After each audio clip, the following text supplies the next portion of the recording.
Hi everyone, it is Kimber, the Study Abroad Specialist here, and in today's video, we are going to be discussing why summer study abroad might be the best option after all.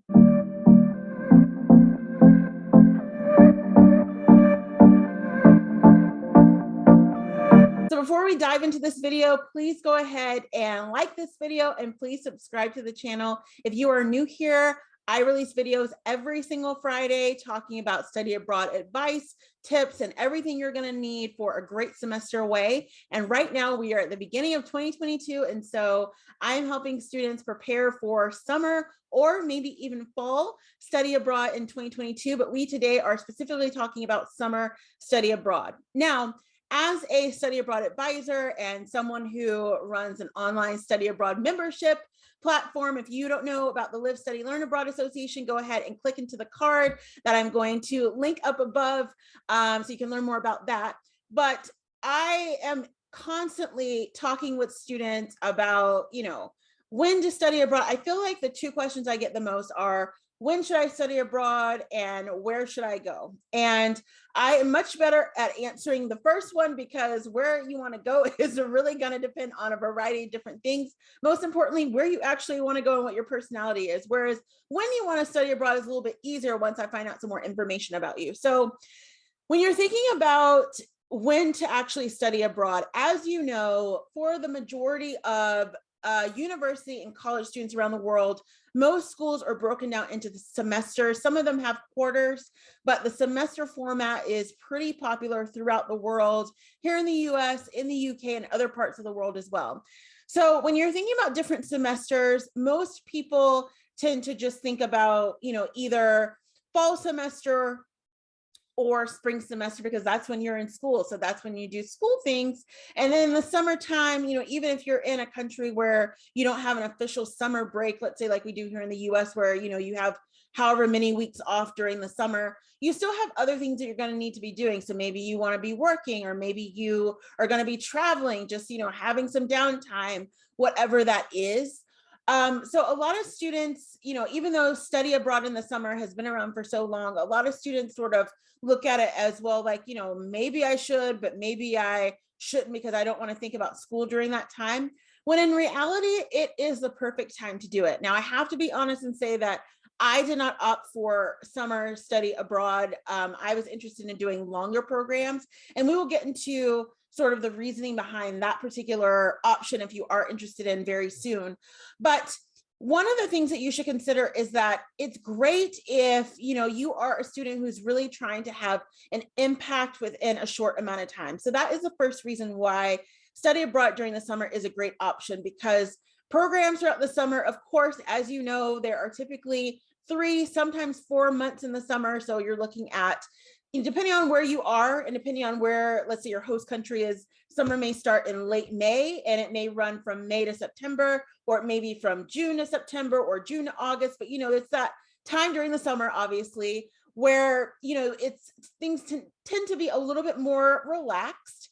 And so it's great because if you are a study abroad student in a program, you're going to find that, first of all, the atmosphere is a little bit more relaxed. Most programs are a little bit smaller, which means they're a little bit more intimate, but they're also very focused, because you have to remember that you are packing in a lot of information within a short amount of time. I always like to compare summer study abroad programs to my full-length graduate degree programs in the UK, because even though they were just a year, like you say, oh, it's just a year, like we did so much within that year that I felt like I was there for 5 years doing one program. So within the summertime for study abroad, you're going to find that there's a lot packed in. So whether you are doing a, maybe a co-program, or you're doing a little bit of an internship and you're doing a study part of that, or if you're doing just flat out study, that it's much more of like, let's say, an intensive option than what you would have throughout, let's say, a regular semester, because you have to fit a lot within what you're doing. So a lot of students like this approach because they feel like, well, if I really want to do this, this is a great time because, I get to get out there during the summertime in, ideally a beautiful location, but I'm also going to be going through and earning credits for my course, whether they are elective credits or academic credits. I'm going to get a chance to still do all the things that you would get to do in a normal semester. So you're going to get to, make new friends, build connections, build connections with professors and other people that are locals, hopefully, but you're just going to be doing it in a shorter time. So it's going to be feeling like a lot more of a faster pace, but you still get to experience study abroad. So I tend to like to recommend this option to students who are, for example, let's say throughout your college career, you have sort of taken a traditional path. And so maybe you still have academic credits that are outstanding. This is a way that instead of doing like traditional summer school, whether it be online or in person, where you're trying to, just get added on credits. I know particularly my US students will know that a lot of kids here do that.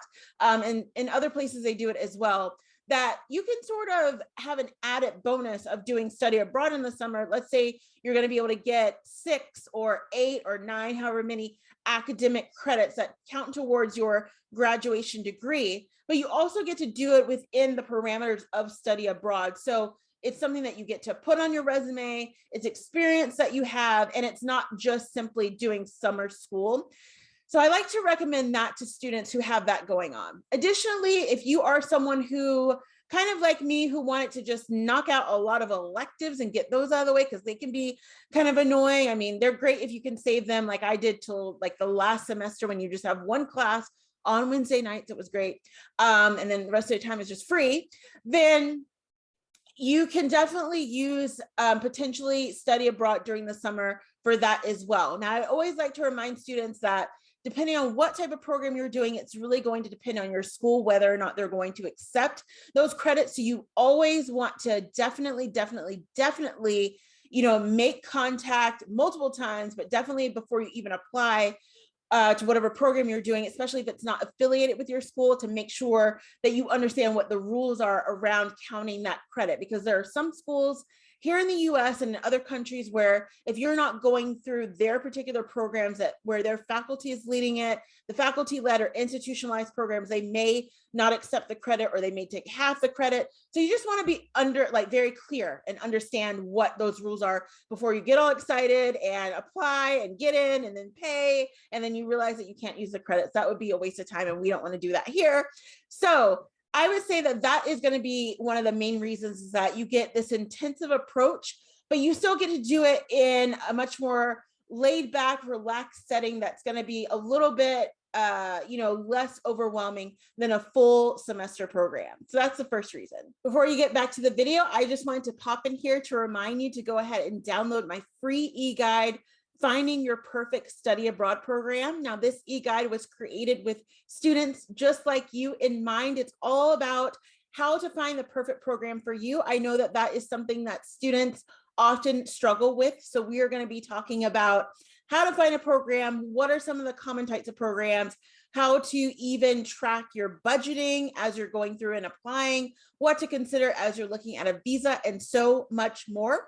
So to find the e-guide, you can either follow the link that is here on the screen, or I'm also going to link it just below in the description box so that you can go ahead and get started. As I said, it is fully free, it is printable, and it is a lot of fun. There's also a very fun quiz as well to sort of help you figure out if you're on the right track. So definitely get started with that after you finish watching the video and have some fun with it.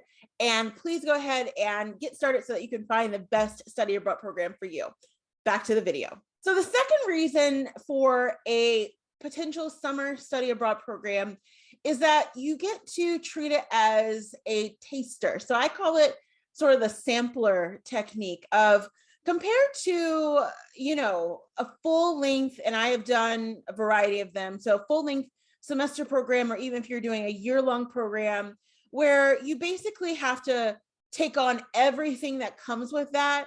As a summer study abroad student, you only get a taste of it. So you may only experience a little bit of homesickness. You may only experience a little bit of drama with your roommates because you're only there for a short amount of time. You may only experience a little bit of, being able to acclimate, like it's harder for you. So, it's great in both ways, because in addition to a lot of the sort of more negative things that may come with a longer term study abroad period, as I was mentioning in the first point, you're getting to sample the culture and getting to sample, what it's like to go to school in a different place, but you're not actually having to think about, okay, like I'm going to be here for 5 months. Here's how, I have to acclimate and do all these different things. And I know that a lot of students like that, because again, you may be a student who maybe you're like me, where you want to go to graduate school, or maybe you're in high school right now, or secondary school, and you want to go to college abroad, but you weren't quite sure, if the location was right for you, but you just want to go there and check it out. And if you don't know by now, you should know that just traveling to a place is not enough. Like, you at least need some sort of basis there. A lot of people say that within like the first month, you usually know. I tend to think that 2 weeks at least, like, studying in a place, because again, you start to get settled in, you're usually living in the same place. There's sort of a consistency. And so you you get a better feel for what the culture is like. You're never going to know everything unless you are, someone who has, studied abroad for years and years, like this person here. And I still don't know everything about the UK, but I know that I love most of it. But the thing is that you definitely get to sort of sample different things, but it's sort of like the best of both worlds of being able to sort of sample, but then by the time that you're in too deep, it's time to leave. So for students who are not ready to make the full commitment to, let's say, a full, semester abroad, or either like a year abroad, the summer is definitely the sweet spot for that, because you get to go, you still get to, maybe spend up to 12 weeks in a location, depending on how long your program is, but you're going to get to leave a lot faster and not necessarily have to deal with a lot of the, additional things that people who study abroad for a longer term deal with. So like I was saying, dealing with homesickness. Yeah, you probably will feel that within your first week or so, but by the time that you really get into that, it's time to leave. And you also too will get a chance to experience the city and the culture at a different time period, because in the summertime, for most places around the world, you are not necessarily always going to be around the locals. So you may get to experience in a different way than you would during the semester, which can be a good or bad thing depending on what you're looking for. But it's always just a good way to sort of think about it. So I tend to recommend that to students who, again, they just want to sample the culture. Maybe they, like I said, are looking to maybe move there eventually one day. They've always, heard about France, and they've heard so many great things, but they have never been there, and they just want to be able to experience it for a few weeks and dip their toes into the culture, see whether they like it or not. And then maybe, you can apply to a different program later that is somewhere else, because that wasn't your thing. But I feel like that is better than sort of jumping in foot first, unless you really want to commit to a full-length program. So last but not least, I just wanted to highlight the fact that summer study abroad is perfect if you are someone who is needing flexibility and you have other commitments throughout your regular semester. So I know that, depending on where you live, let's say where your home country is, you may have, let's say, a scholarship commitment where it's like you are maybe not permitted to go study abroad because you have to have a certain amount of hours, per semester. And if you did the study abroad, that would drop you down too far and you wouldn't be able to keep your scholarship. Or maybe you are in a situation where, you have to work full time and you're going to school full time. If that is you, I salute you. I knew quite a few students that had to do that. I was blessed to not have to do that, but I know how hard that can be to be in school full time and be studying full time and be working full time. That's amazing. And so you may be in that situation where maybe you are fully supporting yourself. And so the idea of studying abroad for, an entire semester is not going to work, but you feel like, well, I could be able to work out something and do it during the summer. That gives me enough time, let's say in the fall and in the spring, to go ahead and save up. And then in the summertime, I'll be able to do that, and I can work out something with my landlord. Or if you're staying in student housing, that's even better, because the contracts tend to change before the next school year starts. So I would say that if you are someone who you don't have as much flexibility within your regular school year, that summer study abroad is going to be great. And also too, like, for example, if you're an athlete, I know that a lot of athletes out there, particularly at the high school and college level, particularly for college and especially here in the US, but in other places as well. You know, you have so many commitments to your team and to your sport that realistically, you know, unless you just want to completely step back, which is not always recommended, that going away for the fall is not going to work for you. And maybe in the spring, you have other things that you're doing. And so you can't do it. Whereas in the summertime, maybe that's your off season. And so you definitely can, you know, even if it's for 6 weeks, go ahead and study abroad. I would say that that's going to be very, very beneficial as well if you are in that situation. All right. And so that is the end of the video. As always, I hope that it was helpful for you. As you know, now that we are in 2022, even before 2022, I was starting to talk about summer 2022. It's so hard to say 2022, but I was talking about summer 2022 because, you know, that this is kind of the rebirth in a way of study abroad. And so I am knocking on wood and doors and windows and everything with my fingers crossed, just, you know, hoping, like most people within the industry, that, you know, things are able to move forward. We know that they can change, but it's important to keep that hope going. We know that it was successful in a smaller scale in 2021 for a lot of programs. So that gives us hope that maybe we are moving towards a little bit more normalcy when it comes to everything in this world, and more specifically for you for study abroad, so that you can go off and have a great time. And so if you haven't already liked this video, please like the video. Please subscribe to the channel. I want to see you here more often. You're definitely going to want to stick around for more videos. There's so much more coming this year. And I also want to know too, when are you planning to study abroad? So are you planning to study abroad in summer 2022? Are you planning to do a Maymester? I'm going to be doing a video very soon about Maymester, because that is another form of a shorter program style that a lot of students like to do.